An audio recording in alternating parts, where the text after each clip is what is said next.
দেখতে ভালোই মনে হয় যে একেবারে দরবেশ, কি সুন্দর বুজুর্গ, অথচ শয়তানের গুরু, আইলঠারার মাস্টার আছে না, ক্রিমিনালির গুড় মাহাইনে পর্যন্ত গুড় মাহাইনে একটু গুড় মাহাই ছুঁয়ে গেছে, আরো দিতে লেগে গেছে গন্ডগোল।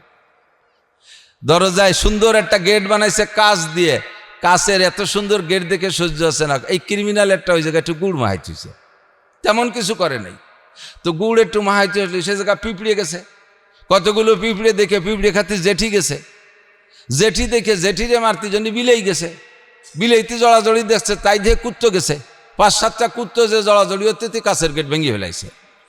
এবার কার কার বাড়ির কুত্তো এবার বাড়িয়ে লাগে তাকে সাথে লাগাই দিয়েছে, তুমুল কাইজে 10টা মার্ডার। সে বুড়ো ওই গুড়টুক মাহাইতে তবলিগি চলে গেছে। এই গুড় মাহাইনি বুড়ো আছে না, সাবধান। আদম আলাইহিসসালাম থেকে নিয়ে ইব্রাহিম আলাইহিসসালাম পর্যন্ত যত নবী রাসূল এসেছেন তন্মধ্যে সবচাইতে বেশি পরীক্ষার সম্মুখীন হয়েছেন ইব্রাহিম আলাইহিসসালাম। একটানা 30টা পরীক্ষা, আর 30টা পরীক্ষার ভিতরে দুইটা পরীক্ষার কথা আমি বলি। একটা হলো অগ্নি পরীক্ষা, শুনছেন না, ইব্রাহিম আলাইহিস সালাম আগুনে ফেলাইছে।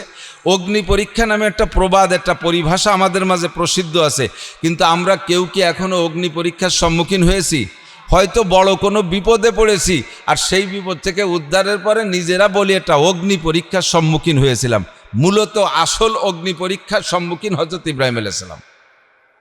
নমরুদ ইব্রাহিম আলাইহিসসালামকে আগুনে ফেলানোর জন্য বাবুল শহরে যত কাফের ছিল, নমরুদ তো খোদাই দাবি করেছেন, সবাই তার বান্দা, হুকুম করছে যে তোমরা সাবালেক যারা আছো, সাবালেক থেকে নিয়ে যারা হাঁটাচলা করতে পারে বয়স্ক মানুষ, প্রত্যেকে এক এক দিন 1 মণ করে শালকাঠ অথবা লোহাকাঠ জমা দিবা। এইটা 1 মাস চলবে, 30 দিন পর্যন্ত লাকড়ি জমা করা হবে, তাতে যত বড় স্তূপ হয় এইটাকে আগুন জ্বালানো হবে, আর এই আগুনের মধ্যে ইব্রাহিমকে ফেলানো হবে। 1 মাস পর্যন্ত যে লাকড়ি জমা করছে 60,000 টন। একজন মানুষের পোড়াতে কি এত কাঠ লাগে? একজন মানুষের পোড়াইতে এত কাঠ লাগে না, কিন্তু এটা করলো কেন? ভয় দেখায়া ইব্রাহিমকে ওখান থেকে ফিরে আনা উদ্দেশ্য। 60,000 টন লাকড়ি জমা। আমরা একসাথে নামাজ পড়বো ইনশাআল্লাহ, 8:30টায় নামাজ হবে এখানে, রাজি আছেন না ইনশাআল্লাহ?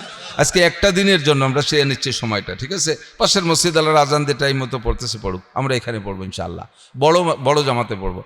তো 60,000 টন লাকড়ি স্তূপ করে শাল কাঠ আর লোহা কাঠ, এই নর্মাল কোনো কাঠ আনতে দিনে, কারণ লাকড়ি যত শক্ত হয় আগুন তত পাওয়ারওয়ালা হয়, ঠিক না? শক্ত কাঠের আগুন আর পাটখড়ির আগুন একরকম না। তো 60,000 টন লাকড়ি জমা করে 1 সপ্তাহ পর্যন্ত তেল মারছে।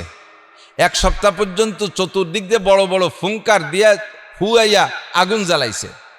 1 মাইলের উপরে আগুনের শিখা উঠে গেছে, ভিতরে জাহান্নামের আগুনের মতো এরকম পাক খাচ্ছে। তেল মারা আগুন তো কালো, ধুমা লাল, জায়গায় লাল, জায়গায় কালো, জায়গায় সবুজ, জায়গায় নীল।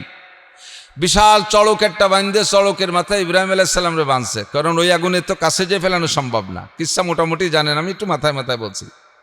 তো এবার এই চড়করে ঘুরাইয়া নিয়ে ওর মধ্যে ফেলাবে। বান্দার পরে ইব্রাহিম আলাইহিস সালামকে নমরুদ প্রস্তাব দিয়েছে, বাবা তোমার বাপ কিন্তু আমার সংসদের স্বরাষ্ট্রমন্ত্রী, ইব্রাহিম আলাইহিস সালামের আব্বা আজর কিন্তু স্বরাষ্ট্রমন্ত্রী, তুমি এখনো বলো তোমার বাপের খাতিরে ছেড়ে দেবো, তুমি শুধু একটুক সুযোগ নাও যে আমাকে 1টা বছরের সুযোগ দেন, আমি ভেবে দেখি আমার আল্লাহকে আল্লাহ বলবো নাকি আপনাকে খুদা বলবো, এ ব্যাপারে আমি একটু ভেবে দেখি, চিন্তা করার সুযোগ দেন। তুমি যদি 1 বছরের সময় চাও তাহলে সবাই দেওয়া হবে, এই আগুন আমি নিভিয়ে দেবো অন্যভাবে, এর মধ্যে তোমার ফেলানো হবে না।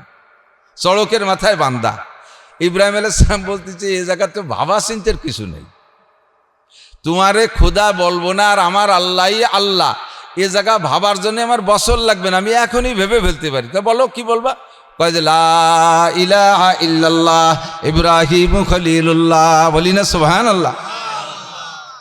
আমানতু বিল্লাহ, আমি ঈমান এনেছি আল্লাহর পরে, তোর ভিতরে আমার খোদার কোনো গুণগুণ নাই, আমার আল্লাহর যে ক্ষমতার, যে পাওয়ার, যে শক্তি, তার কিচ্ছু তোর মধ্যে নাই, তোকে আমি কি বলে খোদা বলবো? নমরুদ কয় যে তাই কদি যে তোমার আল্লাহর কি কি গুণ আছে? ইব্রাহিম আলাইহিস সালাম কয় ইন্নাল্লাহ ইউহয়ী ওয়া ইউমীত, আমার আল্লাহর তো অসংখ্য গুণ, তাহলে তো দুটিয়ে কই, তুই যদি তোর ভিতরে যদি এই দুটির একটাও থাকে তাহলে আমি সিদ্ধান্ত পাল্টাই দেব। কয় বলো তোমার আল্লাহর কি কি গুণ? আমার আল্লাহ ইউহয়ী ওয়া ইউমীত, আমার আল্লাহ মারেও বাঁচায়, বাঁচায়ও। এ ক্ষমতা কার? মরারে বাঁচাইতে পারে কে? বাঁচাটারে মারতেও পারে আল্লাহ, ঠিক না? আমরা এই কথা বিশ্বাস তো। আমার আল্লাহ মারেও বাঁচায়। নমরুদকে ওয়ানা উহয়ী ওয়া উমীত, কুরআন শরীফের আয়াত, ওয়ানা উহয়ী ওয়া উমীত, আরে ও তো আমিও পারি, বাঁচাতে মারতে আমিও পারি। ইব্রাহিম আলাইহিস সালামকে ওরে আল্লাহ কোন দামড়ার ভালায় পড়ছি, ও বাঁচা মারা কি কয়, এই দায়িত্বও পারে। তো ইব্রাহিম আলাইহিস সালাম তা ঠিক আছে তুমি মারিয়ে বাঁচায় দেখাও। তো নমরুদ এবার অর্ডার দিচ্ছে, যাও জেলখানা জেলারকে বলছে 2টা আসামি নিয়ে আসবা, যেই 2টা আসামি সম্পর্কে কোর্টে থেকে রায় হয়ে গেছে, বিচারকের রায় হয়ে গেছে। কি রায়? একটা সম্পর্কে আগামীকাল ফাঁসি, আর একটা সম্পর্কে আগামীকাল বেকসুর খালাস। এই 2টা আসামি নিয়ে আসো। তো উনি যাইয়া 2টা আসামি নিয়ে আসছে, একটাকে আগামীকাল বেলা 10টায় ফাঁসি দিতে হবে, আর একটাকে আগামীকাল 10টায় বেকসুর খালাস করে দিতে হবে। এই 2টা আসামি নিয়ে আসছে। তো ইব্রাহিম আলাইহিস সালামকে দেখাইছে, বলতেছে দেখো এইটাকে মেরে দিতে হবে, এর অর্ডার হয়ে গেছে, তাহলে এর মারা হবে, এ মরবে, আর একে বেকসুর খালাস করে দিতে বেঁচে যাবে, তাই তো? বলে জি। তাহলে যেটা বেঁচে যাবে হুকুম দিলে যে এডেরে জবই দিয়ে মেরে দাও, যেটাকে বেকসুর খালাস দেওয়াবে ওর সম্পর্কে বলে নমরুদ হুকুম দিয়ে জবই দিয়ে মেরে দাও, আর যারে আগামীকাল ফাঁসি দেবে তার করে তুই বেকসুর খালাস। তো ইব্রাহিম আলাইহিস সালামকে নমরুদ বলতেছে দেখছো, যে মরবে তারে বাঁচাই দিলাম, যে বাঁচবে তারে মেরিয়ে দিলাম, আমি বাঁচাতে আর মারতে পারি? ইব্রাহিম আলাইহিস সালাম কয় আল্লাহ এত বড় দুনিয়ার বাদশা বানাই দিলে তুমি এইরকম একটা বলদ রে যে বাঁচা মরা বোঝে না। কাজেই কুত্তো যেমন মুগুরও সেরমতি হবে না, কুকুর যেমন মুগুর তেমন। এবার ইব্রাহিম আলাইহিস সালাম বলতেছেন তুই জানি এটা বুঝলি না, তাহলে আরেকটা প্রশ্নের জবাব দে। ইন্নাল্লাহা ইয়াতি বিশ-শামসি মিনাল মাশরিক ফাতি বিহা মিনাল মাগরিব, আমার আল্লাহ জীবন ভরে পূর্ব আকাশ থেকে সূর্য উদয় করে পশ্চিম আকাশে ডুবায়, তুই উল্টো দিক দিয়ে আন, তুই পশ্চিম থেকে উদয় কর। এ জায়গা যদি কমপক্ষে আমরা গোপালগঞ্জে পোলাপান যারা, আমরাও যদি হতাম, আল্লাহ না করুক, তাহলে কমপক্ষে একটুকতে বলতে পারতাম যে আমি একদিন পূব দিক দিয়ে উঠেছি, তোর আল্লাহ পারলি পশ্চিম দিক দিয়ে উঠুক, এই কদর বলিও তো পারতো। ওই এমন আবালের আবাল ও তাও ক্ষতি দিছে পাইনি। ফাবুহিত আল্লাযী কাফার, কোরআন শরীফের আয়াত, ফাবুহিত আল্লাযী কাফার। হা করি কয় না তাই হয় নাকি? তো ইব্রাহিম আলাইহিস সালাম কয় যে তোরে যে রব বলবো এ ব্যাপারে আমার 1 বছর ভাবা লাগবে কেন? আমি এখনই বললাম তুই রব নয়, রব আমার কে? আল্লাহ আমার রব, ওই রবই আমার সব। বলবেন আল্লাহ আমার রব, ওই রবই আমার সব। আল্লাহ ছাড়া কেউ রব হইতে পারে? নমরুদ কোনোভাবে যখন আগুনে, এবার আগুনে যখন ফেলানোর সিদ্ধান্ত নিয়েছে, শয়তান এদিকে জিবরিল আলাইহিস সালাম মিকাইল আলাইহিস সালাম যে চড়কের গোড়া ধরে বসে, এই বন্ডিরা, পর্দার আড়ালে যে বন্ডিরা আছে, বন্ডি করলে অন্য জেলায় বোঝে না, আমাকে গোপালগঞ্জ বন্ডি আর ভাডি খুব সুন্দর বোঝে। বন্ডিরা আর মনারার মেয়েরা কান খাড়া করো, জিবরিল আর মিকাইল আলাইহিস সালাম চড়কের গোড়া ধরে বসছে, কিন্তু দেখে না তো নমরুদের সেনাবাহিনী ছিল 70 লক্ষ। কত? 70 লক্ষ সেনাবাহিনী একে একে দলে দলে আসে, চড়ক টানে, নড়ে না। 70 লক্ষ সেনাবাহিনী ব্যবহার করছে চড়কের গোড়ায় কাশি বান্ধে টাইনিয়ে ঘুরানোর জন্য, কিন্তু ঘোরে না। এখন এই যে ঘোরে না, যে এটা ঘোরে না কেন, কার কারণে ঘোরে না, এটা তো নমরুদের বোঝার কায়দা নাই।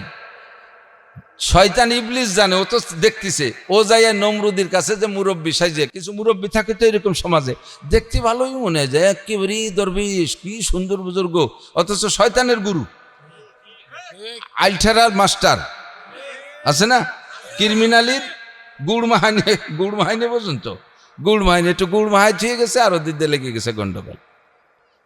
দরজায় সুন্দর একটা গেট বানাইছে কাঁচ দিয়ে, কাছের এত সুন্দর গেট দেখে সহ্য আছে না, এই ক্রিমিনাল একটা ওই জায়গায় একটু গুড় মাহাইছে, তেমন কিছু করে নাই, তো গুড় একটু মাহাইতে সে জায়গা পিঁপড়িয়ে গেছে, কতগুলো পিঁপড়ে দেখে পিঁপড়ে খাতে জেঠি গেছে, জেঠি দেখে জেঠিরে মারতে জন্য বিলেই গেছে, বিলেইতে জড়াজড়ি দেখছে, তাই দিয়ে কুত্তো গেছে, 5-7টা কুত্তো যে জড়াজড়ি হতে কাছের গেট ভেঙে ফেলাইছে।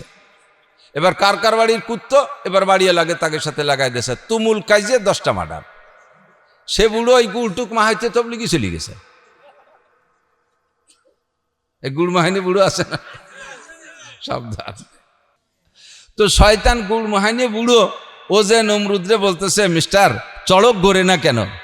তাই তো এই চড়কে কি ব্যারিংই টেরিংই কোনো সমস্যা হয়ে গেল, ঘোরে না কা? কয়েছে ব্যারিং ট্যারিং সব ঠিক আছে, ওর ব্যারিং অন্য জায়গায় টাইট হয়ে গেছে। কি গোড়ায় 2 মস্তান ধরে রাখছে, মস্তান না সরাইতে পারলে তুমি সারা পৃথিবী ধরে টান দিলেও, সবাই এসে টানলে ঘুরাইতে পারবা না। তবে মস্তানকে সরানো যায় কিভাবে? আর কোনো পদ্ধতি নেই, মস্তানকে সরানোর পদ্ধতি একটাই, তোমার উম্মতের ভিতরের থেকে 40-80 জন যুবক যুবতী, 40 জন নারী 40 জন পুরুষ যুবক যুবতী একেবারে অ্যাডাল্ট সাবালেক সুন্দরী দেখে তাদেরকে এনে এই জায়গা জেনায় ব্যভিচারের অত করায় দাও। ওই জায়গা যে মস্তানরা ধরে রাখছে, ওই মস্তানরা এই ব্যভিচারী আর এই বেপরদাগি সহ্য করতে পারে না, ওরা তখন সরে চলে যাবে, তখন তোমার চড়ক ইজি হয়ে যাবে। নমরুদ কয় নো প্রবলেম, এটা কোনো ঘটনাই না। সুন্দরী 40-80 জন যুবক যুবতী দিয়া সে জায়গায় অন্যায়তে যখন লিপ্ত করাই দিছে, বাস জিবরাইল আর মিকাইলকে আল্লাহ আর পারলাম না, এ জায়গা থাকা যায় না, আল্লাহকে চলে আসো। তো ইব্রাহিম রে তো গুল্লি দিয়ে ফেলাই দেবে, কে ইব্রাহিম তো তোমার বান্দা না, জিবরাইল ইব্রাহিম তো তোমার বান্দা না, ইব্রাহিম তো তোমার ধর্ম করে না। জিবরাইলের ধর্ম করি নাকি আমরা? হ্যাঁ, মিকাইলের ধর্ম করি? কোন নবীর ধর্ম করি? নো। কার ধর্ম করি? একমাত্র আল্লাহর ধর্ম করি। তো এই জিবরাইল তো ওই আমার ইব্রাহিম তো আমার ধর্ম করে, ও তো তোমার বান্দা না, ওরে নিয়ে তোমার চিন্তা করা লাগবে না, ছেড়ে দাও, চলে আসো, তুমি বেহায়ার মধ্যে থাকো না। তোর ফাঁকে একটু ছোট্ট কথা বলে যাই, এই যে 40 জন সুন্দরী লোকালয়ে দিবালকে লক্ষ লক্ষ মানুষের ভিতরে ওপেনেই অন্যায় করেছে, তারা একেবারে সিল মারা মার্কা মারা ব্যবসায় পরিণত হয়েছে না। কোনো রুচিশীল বুদ্ধি, ওই যাদের সাথে অন্যায় করছে তারাও তাকে বিয়ে করবে না, যাদের সাথেই অন্যায় করেছে, তাহলে জীবন ভরে তারা কলঙ্কিত হয়ে থাকবে যে এই খোলামেলা ওপেনে অন্যায় করলো যেই মেয়েটারে, তারই তোরা বাড়ি বউ বানায় নিয়েছিস, এই বলে তারাও বিয়ে করবে না। দেখুন এই মেয়েগুলোর বাকি জীবন কি হবে? স্বামীর ঘরে গেলে স্বামীর সংসার করবে, বাপের বাড়ি থাকলে একটা বাপের বাড়ি তো থাকবে না, মেয়েরা বিয়ের পরে স্বামীর বাড়ি যে সেখানে যে সুখে শান্তিতে থাকবে, কিন্তু তাদের বিয়ে হবে না, তাদের বাকি জীবন কিভাবে চলবে? খাবে দাবে কি? ইনকাম সোর্স কি? নমরুদের পক্ষ থেকে এই মেয়েদের কপালে, যে কথাটা বলবো বলে নিয়ে আসছে, এদিকে একটু সরিয়ে আসলাম, নমরুদের পক্ষ থেকে এই 40 জন সুন্দরী মেয়ের কপালে তাদের হাতে এক একটা টোকেন দিয়ে দিছে। নমরুদ তো কার্ড দিত, রিলিফে মাল দিত, এই কার্ড নিয়ে যারা আসতো তাদেরকে দিত। এই 40 জন সুন্দরী মেয়েকে স্বর্ণের টিপ দেশে, টোকেন দেশে, এই টোকেনগুলো তোমরা কপালে লাগাইয়া আসবা, লক্ষ লক্ষ মানুষের মধ্যে আমি চিনতে পারবো যে তোমরা সেই ইন্টারন্যাশনাল ব্যবসা। তোমাদের জন্য একটু পার্সোনালিটি থাকবে, তোমরা আগ কাতারে মাল নিয়ে যেতে পারবা, তোমাদের জন্য ডবল রেশন। এই 40 জন ব্যবসা কপালে টিপ লাগায় সেখান দিয়ে ঘুরতো, সেই থেকে নিয়ে টিপের প্রচলন শুরু হয়েছে কিয়ামত পর্যন্ত। হাদিসে আসছে মান তাশাব্বাহা বিকওমিন ফাহুয়া মিনহুম, যার সাথে যার মিল হবে তার সাথে তার হাসর হবে। কোরআনে কারিমের ভিতরে আল্লাহ পাক বলেন ইয়া আইয়ুহাল্লাযীনা আমানু লা তাত্তাখিযুল ইয়াহুদা ওয়ান নাসারা আউলিয়া বাদুহুম আউলিয়াউ বাদ ওয়া মান ইয়াতাওয়াল্লাকুম মিনকুম ফাইন্নাহু মিনহুম ইন্নাল্লাহা লা ইয়াহদিল কওমাল কাফিরিন। ইহুদ নাসারা তোমাদের চিরশত্রু, তাদের সাথে যারা সম্পর্ক আর ভালোবাসা গড়বে, কিয়ামতের ময়দানে এই ভালোবাসলেওয়ালাদেরকে ইহুদ নাসারাদের সাথে বিবেচনা করা হবে। অর্থাৎ যার সাথে যার মিল হবে তার সাথে তার হাসর হবে, যার সাথে যার মোহাব্বত তার সাথে তার কিয়ামত। এটা তো প্রসিদ্ধ কথা। এই মেয়েগুলো এইভাবে ব্যবসা প্রসিদ্ধ হয়ে গেছে, আর সেখান থেকে টিপের প্রচলন আসছে। কিয়ামত পর্যন্ত বলো, যে জাতি বলো না কেন, মহিলারা কপালে যদি টিপ লাগাও, তোমাকে ধরে নিয়ে হবে নমরুদের ওই 40 জন ব্যবসাদের সাথে। কপালটা কার জন্য খাস? সেজদা হবে কার জন্য? মহিলা পুরুষ কাহারও কপালকে নষ্ট করবেন না, কপালে টিপ লাগাবেন না। দেখেন অমুসলমানরা কপালে টিপ লাগায়, অমুসলমান যারা আছে আশেপাশে, আপনাদের আমাদের দেখা আছে, জানা আছে, তারা লাগাচ্ছে, সেটা তাদের ব্যাপার। কিন্তু আমরা মুসলমান কপালটাকে খালি রাখবো কার জন্য? আল্লাহর জন্য। যখন বাস এখন 40 জনে অন্যায় করার কারণে জিবরাইল মিকাইল ছেড়ে দিয়েছে, এবার চড়ক লুজ হয়ে গেছে, গুল্লি দিলি ঘুরবে। এর ভিতরে ওই বুড়ো শয়তান, ওই সে গুড় মাহাইনিয়া আল্লাহ শাইকে নজদি, এর পরিচয় দিত শাইকে নজদি, নজদের শায়েক। ও যাই এবার নমরুদরে বলতেছে, নমরুদ মহারাজ চড়ক তো ঢিল হইল, ফেলাবা ইব্রাহিম রে আগুনের মধ্যে পড়বে, আগুনও খারাপ না, পুড়িয়েই যাবে, বেশিক্ষণ টেকবে না। ও জানে না যে ইব্রাহিম পড়বে না, ফেলালি তো পড়বে, এত বড় মহা আগুন।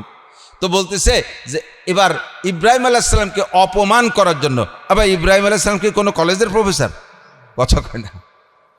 কোনো ইঞ্জিনিয়ার, ডাক্তার, বিজ্ঞানী, IA pass, MA pass, BCS pass, এ পাস, ও পাস, কোনো পাস না, শুধুমাত্র নবী পাস, আসমানি কিতাব পাস। কি পাস? আসমানি কিতাব পাস, এলেম পাস, একজন আলেম, এক মুসলিম জাতির পিতা। একে অপমান করতে পারলে শয়তানের বড় আনন্দ লাগে। এমনি তো ফেলাবে, সড়ক লুজ হয়েছে এখন যে পড়বে, কিন্তু ফেলানোর আগে অপমান করার জন্যে নমরুদ্রে যায় শয়তানে বুদ্ধি দিচ্ছে, ইব্রাহিমের গায়ে যে জামা কাপড় আছে ও তো একজন জাদুকর, দেখো না ইব্রাহিম আলাইহিস সালাম জাদু দিয়ে কত কিছু করে ফেলায়। আজকে ওর গায়ে যে জামা আছে, জামার মধ্যে জাদু আছে, পোশাকের মধ্যে জাদু আছে, ওই পোশাক সহ আগুনের মধ্যে ফেললে তোমার আগুনে জীবনেরও পোড়াতে পারবে না। উদ্দেশ্য কি? ইব্রাহিম আলাইহিস সালামকে উলাঙ্গ করে বেবস্ত্র করে অপমান করবে। নমরুদ অর্ডার দিল, যাও ইব্রাহিমের গার জামা খোলো, পরনের পাজামা খোলো। বাস শুরু হয়ে গেছে, খোলার জন্য প্রস্তুতি। সঙ্গে সঙ্গে আল্লাহ তাআলা জিবরিল আলাইহিস সালামকে বললেন, জিবরাইল, আমার ইব্রাহিমকে 1 সেকেন্ডের জন্য আমি বেবস্ত্র দেখতে চাই না। বলেন সুবহানাল্লাহ। আল্লাহ এত তাড়াতাড়ি আমি কিভাবে তো খুলিয়ে ফেললো, আমি তো রয়েছি না, দাঁড়িয়ে তো ছিলাম এত কোনো বন্ধু আসিও, তাই তুই এত তাড়াতাড়ি আমি জামা পরাবো কোন জায়গাতে? কয় যে তাও নর্মাল জামা না, দুনিয়ার কোনো পোশাক না, জান্নাতের পোশাক পরাইবা। আর ওই নমরুদের অভিশপ্ত কাঠের ভিতরে জন্য আমার ইব্রাহিম বসে না, জান্নাতের খাট বিছিয়ে দেবা ভিতরে। ইব্রাহিমের জিবরিল আলাইহিস সালাম বলেন, জীবনে যতবার আমার 600 ডানাকে ব্যবহার করেছি, আমার 2টা ডানাকে একবার বাড়ি মারলে, 2টা ডানাকে একবার বাড়ি মারলে 1 সেকেন্ডে 1,86,000 মাইল পথ যাই। এই দিন এই জান্নাতি জামা আর জান্নাতি খাট আনার জন্য আমি আমার 600 ডানা ব্যবহার করছি। একদিক দিয়ে জামা খুলবে আর একদিক দিয়ে পরাবো। আমি যে জান্নাতি জামা আর জান্নাতি খাট নিয়ে আসি, গায়ের থেকে জামা খোলে আর আমি জামা একদিক দিয়ে পরাই, পরনেরটা খোলে আর আমি আর একদিক দিয়ে পরাই, ওই দিক দিয়ে হাত বান্ধা, উনি তো ঠেকাইতে পারতেছে না। তো গায়ের সব জামা খোলা হয়ে গেল, পরনের কাপড় খোলা হয়ে গেল। এবার ইব্রাহিম আলাইহিস সালামের শরম, লজ্জার অঙ্গ, শরীরের অঙ্গ প্রত্যঙ্গ দেখা যাবে না, কিন্তু তা দেখা যায় না। আর নমরুদ কয় যে কি এলি, কি দিয়ে কি খুললি, কি কয়টা জামা গায়ে দিয়েছে, তো খুললিতে তো কিছু দেয়া তো যায় না। এই দেখা যায় না যে পোশাকের কারণে, সেই পোশাক আসছে জান্নাত থেকে। বলেন সুবহানাল্লাহ। ফাঁকে বলে যাই, আপনি এমন একটা ঈমান দেন, এরকম একটা ঈমান আপনি দেন, আপনার এরকম একটা ঈমান আল্লাহকে দেন। এখনো সেই আল্লাহ আছে যে আল্লাহ তাআলা ইব্রাহিম আলাইহিস সালামকে একদিক দিয়ে কাপড় খোলে আর একদিক দিয়ে জান্নাতি পোশাক পরায়, ওই আল্লাহ তাআলা এখনো আছে না নাই? আপনি এমন ঈমান দেন, আল্লাহ আপনাকেও পরাইতে পারে, অবশ্যই পারে, বহুত প্রমাণ আছে। আল্লাহু আকবার। পোশাক সব খোলা শেষ, জান্নাতি পোশাক পরানো শেষ, তারপর দেন চড়কে গুল্লি দেন, গুল্লি দেশে যে মাঝখানে পড়ছে। এখন পড়ার পরে ইব্রাহিম আলাইহিস সালামের জন্য জিবরিল আলাইহিস সালাম সেই জান্নাতি খাটটা বিছিয়ে দিছে, খাটের উপরে বসছে। আগুন তো জ্বলতেই আছে, দূরিতে দেখে সবাই তাকবীর দিচ্ছে। আসমানের ফেরেশতারাও জানে পুড়িয়ে যাবে, জিনরা যারা মোমেন তারা জানে পুড়িয়ে যাবে, কাফেররাও জানে পুড়িয়ে যাবে। ইব্রাহিম পুড়িয়ে যাচ্ছে এই বলে কাফেররা আনন্দ করতেছে। ও যুবকরা, ছোটরা, আর একটা কথা মনে রাখবা, এই দিন ইব্রাহিম আলাইহিস সালামকে আগুনে ফেলাইতে বেলে আনন্দে ওই কাফের যুবকরা, কাফের পোলাপানরা ঘুড়ি উড়াইছিল, আকাশে ঘুড়ি উড়াইয়া তার আনন্দ উদযাপন করেছিল ইব্রাহিম আলাইহিস সালামকে আগুনে ফেলানোর কারণে। মান তাশাব্বাহা বিকওমিন ফাহুয়া মিনহুম, যার সাথে যার মিল হবে তার সাথে তার হাসর হবে। তুমিও যদি এখন মুসলমানের সন্তান হইয়া ঘুড়ি উড়াইয়া আনন্দ উদযাপন করো, তাহলে নমরুদের ওই কাফেরদের সাথে তোমাকে জাহান্নামে যেতে হতে পারে। মুসলমান ঢাকা শহরে গেলে এই ঘুড়ি উড়ানোর করে প্রত্যেকের বিল্ডিংয়ের উপরে ঘুড়ি আছে। আমি এই কাজ করব না। আরে ভাই, কত তাই তো আছে, এক রাতে তো সহবাস করা যাবে না। আজকে এই মাসটা আসছে হজের মাস, ইব্রাহিম আলাইহিস সালামের কথা সামনে রয়েছে, বিধায় দুটো কথা এসে গেল। পরীক্ষার সম্মুখীন এরকম বড়রা সবচেয়ে বেশি হয়েছে। তো আগুনের ভিতরে পড়ে আছে ইব্রাহিম আলাইহিস সালাম, তো পাশে খাটে কোনায় জিবরাইল বসে, একা একা উনিও নাই। তো জিবরাইল আলাইহিস সালাম ইব্রাহিম আলাইহিস সালামকে জিজ্ঞেস করছে, কষ্ট হচ্ছে না তো? আপনার কাছে জিজ্ঞেস করছেন ইব্রাহিম আলাইহিস সালামের কাছে জিবরাইল, ইব্রাহিম আলাইহিস সালাম কয়েছে আগুন কো? দেখেন তাকাইয়া, আগুনে এমন একটা বিস্ফোরণ ঘটাইছে, এই আগুনের তর্জন গর্জন দেখে নমরুদ সরে চলে গেছে, ও চলে গেছে দূরে। 50 মাইলের ভিতরে যা ছিল সব পুড়ায় সারখার করে দিছে। চেরাগে রাকে ইজ্জত বর ফুরুজত, কাছে কাস্তাব জানাদ রে শাস বসুজাত। ধর্মের বাতিকে নিবেনোর জন্য, তুমি যদি কোন ধর্মের বাতিকে নিবেনোর জন্য মুখ দিয়ে ফু দিয়ে নিবেইতে চাও, ওই আগুন ব্যাক করে তোমার মুখ, মাথা, চুল, দাড়ি পোড়াইয়া ছাই করে দিতে পারে। কাজেই যা করো আর না করো, যত যা করো দোস্ত, সাবধান থাকবা। হাতি খাবা, হাতির বাচ্চা খাবা না। হাতি খাবা, একটা প্রবাদ আছে না, মুরব্বীরা জানা আছে না, হাতি খাও, হাতির বাচ্চা খেও না। এ কথাটা তর্জমা বুঝে নেন। হাতিকে যদি বুড়ো হাতিরে মারিয়ে ফেলেন, তাহলে প্রতিশোধ নেওয়ার কেউ থাকলো না। কিন্তু হাতির বাচ্চা যদি খেয়ে ফেলেন, তার মা বাপ যদি বেঁচে থাকে, তাহলে আপনি গাছে উঠবেন, গাছের গোড়া খুঁচে ফেলবে। বিল্ডিংয়ে উঠবেন, বিল্ডিং ভেঙে ফেলবে। হাতি খান, হাতির বাচ্চা খেয়েন না। আল্লাহ কয় নমরুদ আমার বিপক্ষে, আমার ইব্রাহিম দুনিয়া যাওয়ার আগের থেকে নমরুদ 100-150-200 বছর পর্যন্ত খোদাই দাবি করেছে, আমি কিচ্ছু বলিনি। আমার পদ নিয়ে কাড়াকাড়ি করছে, আমি খালি মুস্কি মুস্কি হাসি, নমরুদ তোরে আমি না বানালি তুই অতি পাচ্ছি নে, তোরে আমি বানালাম আর ওই তুই আমার পদ নিয়ে কাড়াকাড়ি করিস। আল্লাহ মুস্কি হাসে কিন্তু কিছু কয় না। 200 বছর পর্যন্ত খোদাই দাবি করেছে, আল্লাহ কিচ্ছু বলে নাই নমরুদকে। হাতি খাইছে, আল্লাহ কিচ্ছু বলে নাই। কিন্তু যখন ইব্রাহিম আলাইহিস সালামের গায়ে হাত দিছে, আল্লাহ ফাকার সহ্য করতে পারছে। আগুনে এমন একটা বিস্ফোরণ ঘটাইছে, 50 মাইলের মধ্যে যা আছে সব সাফ। ইব্রাহিম আলাইহিস সালামের কিচ্ছু হয়নি। এই যে আগুনে পোড়াইলো না, কার হুকুমে? কুলনা ইয়া নারু কুনি বারদান ওয়া সালামান আলা ইব্রাহিম। আল্লাহ বলেন এই আগুন আমার ইব্রাহিমের জন্য শান্তিদায়ক ঠান্ডা হয়ে যায়। এটা হলো অগ্নি পরীক্ষা। ও জায়গায় যদি ইব্রাহিম আলাইহিস সালাম বাইরে থাকতে বলতেন এত বড় আগুনে পড়লে পুড়বেন না, এটা কিন্তু ইব্রাহিম জানেন না। ইব্রাহিম জানেন যে পুড়ে তো যাবই, তবে পড়ার পরে আমি ইমানের সাথে যদি পুড়ি, নমরুদের আগুনে পড়লে জাহান্নামের আগুনে পোড়া লাগবে না। বলেন নমরুদের আগুনে পড়লে জাহান্নামের আগুনে পোড়া লাগবে না। এই বিশ্বাস নিয়ে উনি শহীদ হওয়ার নিয়েতেই রেডি ছিলেন। উনি যদি এতটুকু সময় চাইতেন, আমারে একটা দিন সময় দেন, দেওয়া হতো। 5টা দিন সময় দেন, দেওয়া হতো। 1 বছর সময় দেন, দেওয়া হতো। 10 বছর সময় দেন, তাও দেওয়া হতো। উনি বলেন কোনো প্রয়োজনই নাই আমার সময়, আমি এক কথায় বিশ্বাস, আমানতু বিল্লাহ, আমি বিশ্বাস করি সৃষ্টিকর্তা কে, বাঁচানেওয়ালা কে, মারনেওয়ালা আমার আল্লাহ, খেলানেওয়ালা আল্লাহ, পিলানেওয়ালা আল্লাহ। কাজে আমার এখানের কাল বিলম্বের দরকার নেই। আল্লাহ তাআলা কি পুরস্কার দিচ্ছেন? জান্নাতি জামা, জান্নাতি খাট পালং। বলি সুবহানাল্লাহ। এরপরে লাস্ট পুরস্কার পরীক্ষা যেটা, এই পরীক্ষা উনি পাস। এরপরে আর এক লাস্টের পরীক্ষা যেটা, সেটা হলো সন্তান জবাই করার পরীক্ষা। জানেন সবাই, সিজনে আসছে একটু বলে যাই। সন্তান জবাই করা, সন্তানটাকে প্রথম দিলেন বনবাসে। যতদিন সন্তান ছিল না, ইব্রাহিম আলাইহিস সালাম আল্লাহ খোঁজে। সূর্য উঠছে, কয় এটা বড় আল্লাহ। কিছুক্ষণ পরে ডুবে গেছে, কয় না যে ডুবে যায় সে আল্লাহ হতে পারে না। পরে উঠছে চাঁদ, সূর্য উঠা ডুবার পরে চাঁদ উঠছে, কয় তাহলে এইটি মনে হয় আল্লাহ হবে। কয় যে পরে দেয় যে সকালবেলা সে চাঁদও ডুবে গেল, কয় যে ডুবে যায় সে আল্লাহ হতে পারে না। তারকারাজি মনে হয় আল্লাহ হবে, ক্ষমতাবান, ক্ষমতাশীল আল্লাহ।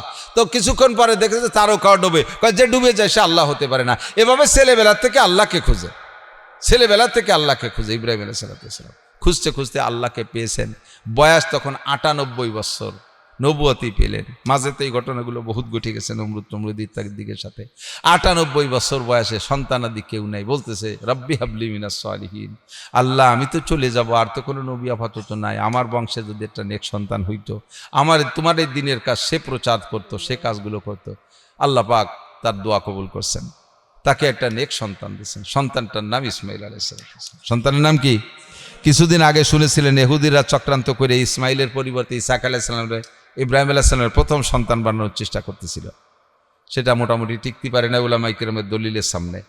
তো ইসমাইল আলাইহিস সালামের জন্ম। ইসমাইল আলাইহিস সালাম আবার কেমন হয়েছে? হুজুর আলাইহিস সালাতু ওয়াস সালামের নূরে নবুয়াত দুনিয়ায় পাঠানোর একটা শুরু আর সূচনা করেছেন আল্লাহ তাআলা ইসমাইল আলাইহিস সালামের থেকে নিয়ে। ইসমাইল আলাইহিস সালামের চেহারার ভিতরে নূরে নবুয়াত চমকাইতো, দেখতেও যেমন, সর্বকিছু দিয়ে আল্লাহ পাক নিজেই বলেন আমি তাকে হালিম, একটা ধৈর্যশীল সন্তান দান করছি। ফাবাশশারনাহু বিগুলামিন হালিম,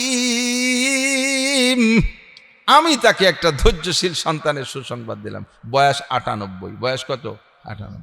10 বছর বয়স কম স্ত্রীর, অথবা ওনার বয়স 110, 108, আর স্ত্রীর বয়স 98। এই 10 বছরের পার্থক্যের ভিতর দিয়ে এই বুড়োকালে সন্তানের সুসংবাদ, জন্ম হয়ে গেল বাচ্চার। ইসমাইল আলাইহিস সালাম দুনিয়া আসলেন।